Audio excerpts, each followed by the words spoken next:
அஸ்ஸலாமு அலைக்கும். ஹஜ்ஜி செய்ய போகிறாங்க. இங்கேருந்து இஹ்ராம் கட்டிட்டு அங்கே போய் உம்ரா செய்கிறாங்க. அதுக்கு பிறகு எல்லைக்கு வந்துட்டு ரெண்டாவது திரும்ப இது பண்ணிட்டு தான் அந்த ரெண்டாவது உம்ரா திருப்பி போய் செய்வாங்க.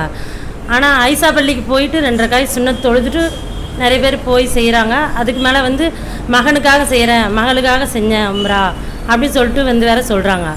அதெல்லாம் மார்க்கத்தில் இருக்கா, செய்யலாமா? உம்ரா சம்மந்தமாக சகோதரி கேட்டிருக்காங்க. அதாவது உம்ராவுக்கு புறப்படும் போது இஹ்ராம் அணிந்த நிலையில் இங்கிருந்து புறப்படுறாங்க.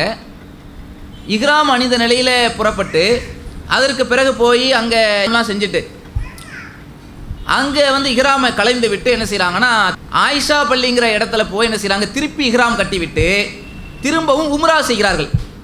இந்த திரும்ப செய்யக்கூடிய உம்ராவை பொறுத்தவரை ஏன் அதான் முதல்ல உம்ரா செஞ்சிட்டீங்கல்ல, ஏன் திரும்ப உம்ரா செய்கிறீங்க அப்படின்னு கேட்கும்போது அதற்கு என்ன பதில் சொல்கிறாங்கன்னா, அது எனக்கு இல்லை, எனக்கு உள்ள உம்ரா நான் செஞ்சுட்டேன். இது மற்றவங்களுக்கு சொந்த பந்தங்களில் எங்களுடைய தகப்பனாருக்கு, என்னுடைய தாயாருக்கு, என்னுடைய அக்காவுக்கு, தங்கச்சிக்கு அப்படி உம்ரா செய்கிறேன்னு சொல்லி இதனுடைய நன்மைகளை அவங்களுக்கு எத்தி வைக்கிறேன் அப்படின்னு சொல்லி மீண்டும் அவர்கள் உம்ரா செய்வதாக சில தகவல்களை சகோதரி என்ன செய்கிறாங்க, இப்படி செய்கிறாங்க. இது மாதிரி செய்கிறதுக்கு மார்க்கத்தில் அனுமதி இருக்குதா அப்படின்னு அந்த சகோதரி கேட்குறாங்க. இதை பொறுத்தவரை என்ன இருக்குன்னு சொன்னால், இப்போ இஹ்ராமை பொறுத்த வரையிலும் நமது நாட்டை பொறுத்த வரையிலும் உம்ராவிற்கோ ஹஜ்ஜிக்கோ செல்வதாக இருந்தால் இஹ்ராம் அணியக்கூடிய இடமாக எது சொல்லப்பட்டிருக்குன்னா யலம்லம் என்று சொல்லக்கூடிய ஒரு இடம்தான் இஹ்ராம் கட்டக்கூடிய இடமாக நமது நாட்டினுக்கு எல்லையாக அது சொல்லப்பட்டிருக்குது. ஃப்ளைட்டில் போகும்போதே அங்கே சவுதி ஃப்ளைட்டாக இருந்தால் அறிவிப்பு செய்வாங்க, இந்த பகுதி உங்களுடைய இஹ்ராமுடைய நியத்துகளை நீங்கள் வைத்துக் கொள்ளுங்கள் அப்படின்ட்டு. இங்கேருந்து நீங்கள் சென்னையிலேருந்தே இஹ்ராம் கட்டிய நிலையில் போனால் கூட நியத் எங்கேருந்து வைக்கிறோமோ அங்கேருந்து தான் என்ன செய்யப்படும், அதுதான் இஹ்ராமுடைய நியத்து வைக்க வேண்டிய இடம். அது லப்பைக்க உம்ரத்தன் சொல்லி அந்த நியத்து வைப்போமா இல்லையா? அப்போ உம்ராவிற்கான நியத்து வைப்பதாக இருந்தால் நம்ம என்ன செய்யணும், அந்த இடத்தை நெருங்குகின்ற போது அங்கே ஒரு அறிவிப்பு செய்வாங்க, எலம்லம்ங்கிற பகுதி விட்டது, இந்த இடத்தில் உங்களுடைய இஹ்ராமுடைய நியத்தை வைத்துக் கொள்ளுங்கள் அறிவிப்பு செய்வாங்க. ஃப்ளைட்டில் சவுதி ஃப்ளைட்டுகளில் அறிவிப்பு செய்வாங்க. அது அறிவிப்பு செய்தாலும் அது ஃபஸ்ட்டு தமத்து ஹஜ்ஜின்னு சொல்லுவாங்க. தமத்து ஹஜ்ஜினா முதல்ல உம்ராவிற்காக இஹ்ராம் அணிந்து விட்டு அங்கே முதல்ல போய் இறங்கின பிறகு உம்ரா செஞ்சுட்டு அப்புறம் ஹஜ்ஜியுடைய காலம் வர்ற வரையிலும் அந்த இஹ்ராமை களைஞ்சிருவாங்க. களைஞ்சிட்டு அதுக்கு பிறகு ஹஜ்ஜியுடைய காலம் வரும்போது திரும்ப இஹ்ராம் கட்டுவாங்க. இது ஹஜ்ஜியுடைய நேரத்தில் உள்ளது.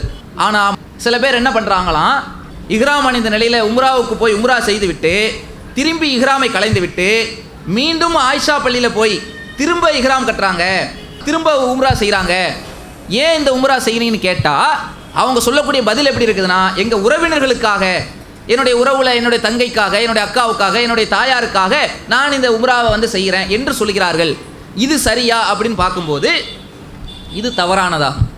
உம்ராவை பொறுத்தவரையிலும் உறவினர்களுக்காக உம்ரா செய்யலாமா, மற்றவர்களுக்காக நமக்காக அல்லாமல் வேறு நபர்களுக்காக உம்ரா செய்யலாமா என்று பார்க்கும்போது அதுக்காக உம்ரா செய்ததாக எந்த ஒரு ஆதாரபூர்வமான செய்திகளும் இல்லை.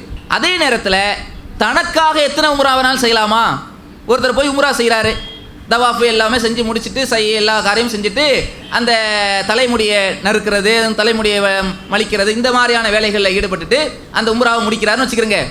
திரும்ப நான் இன்னொரு உம்ரா செய்ய ஆசைப்பட்றேன், அப்படி தனக்காக தன்னுடைய நன்மையை கருதி தனக்கு அதிகமான நன்மைகள் வேண்டும் என்பதற்காக மீண்டும் உம்ரா செய்யலாமான்னு கேட்டால் தனக்காக அவர்கள் எத்தனை உம்ரா வேணாலும் செய்து கொள்ளலாம். ஒருவர் மற்றவர்களுக்காக இல்லாமல் தனக்காக எடுத்து செய்கிறார், இஹ்ராமை களைகிறாரு, மீண்டும் போய் இஹ்ராமுடைய நியத்தை வைத்துக்கொண்டு மீண்டும் அவர் 2வது உம்ரா செஞ்சாலும் சரி, 3வது உம்ரா செஞ்சாலும் சரி, அவருக்காக அவர் செய்கிறார் என்றால் அது பிரச்சனை இல்லை. நான் என்னுடைய சொந்த பந்தங்களுக்காக செய்கிறேன்னு சொல்லி செய்கிறாருந்தா அதுக்கு எந்த ஆதாரமும் கிடையாது. அதே நேரத்தில் ஹஜ்ஜி என்ற விஷயம் இருக்குது பார்த்தீங்களா, இந்த ஹஜ்ஜை பொறுத்த வரையிலும் அதை தன்னுடைய நெருக்கமான உறவினர்களுக்காக செய்வதற்கு மார்க்கம் அனுமதிக்குது. ஹஜ்ஜை பொறுத்தவரை என்ன செய்யுது, இப்போ ஹஜ்ஜிங்கிற விஷயத்தை எந்த அளவுக்கு மார்க் அனுமதிக்குன்னா, நம்மளுடைய நெருங்கிய உறவினர்கள் தாய் தந்தை இருக்காங்கன்னு வச்சுக்கிறோங்க, அவங்க ஹஜ்ஜி கடமையாக்கப்பட்ட நிலையில் மௌத்தா போயிடுறாங்க. ஹஜ்ஜியுடைய கடமை எப்போது வரும்னா சென்று வர சக்தி இருந்தாலே அவங்களுக்கு கடமையாயிருது. அவங்க நியத்து வச்சிருக்கிறாங்க, நான் அந்த ஹஜ்ஜி செய்யணும், எனக்கு வசதி இருக்குது, இன்ஷா அல்லாஹ் இந்த வருஷம் நான் ஹஜ்ஜிக்கு போகணும்னு நினச்சிக்கிட்டு இருக்காங்க. அதுக்கு முன்னாடி மௌத்தா போயிடறாங்க வச்சுக்கிறோங்க. அப்போ அவங்களுடைய பிள்ளை, அவங்களுடைய வாரிஸ், அவங்களுக்காக என்ன செய்யலாம், அந்த தாய் தந்தைக்காக பிள்ளை அவங்களுடைய மகன் போய் ஹஜ் செய்யலாமானா செய்யலாம். இஸ்லாம் மற்றும் சமுதாய செய்திகளை அறிந்து கொள்ள தமிழ்நாடு தௌஹீத் ஜமாஅத் யூடியூப் பக்கத்தை உடனடியாக சப்ஸ்கிரைப் செய்து கொள்ளுங்கள். மேலும் பெல் பட்டனையும் கிளிக் செய்து கொள்ளுங்கள்.